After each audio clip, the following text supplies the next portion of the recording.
Hey guys, Brian Rogers here, ACO Technologies. In my last video, I talked about the importance of disaster recovery plans and business continuity plans, and put that in the context of the fact that pilots don't have to file flight plans necessarily to perform a flight, but they actually still will create a plan even though nobody is there requiring them to do so. And so even though you may not have a bank or a regulatory agency that's requiring you to do a disaster recovery plan, it's still important to the success of your company to have one in place. And I want to continue on that spectrum and talk about the fact that once you have a disaster recovery plan and a business continuity plan created, the next step is to make sure that you're testing it.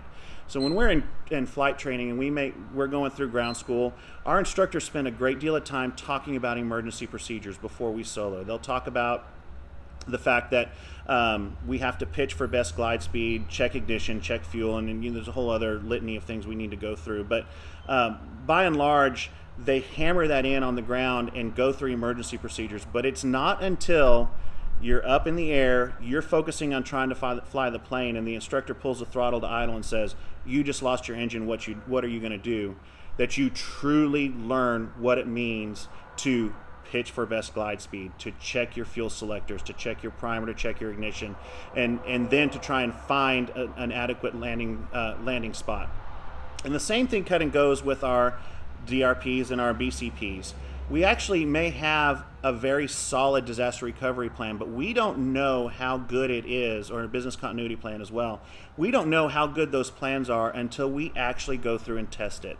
So I recommend every company at least annually perform a full-blown disaster recovery test so you know what part of your plan works, what part of your plan doesn't work. When we perform disaster recovery plans, very frequently I will tell our customers that if this goes perfectly and we don't learn something new from this test, we did not test thoroughly enough. So go through, talk to your IT provider, make sure that they're willing to do a disaster recovery test. They're going to help you go through and create a plan. If they're not able to, or you don't have somebody to talk to, give us a shout. We'd love to help you out.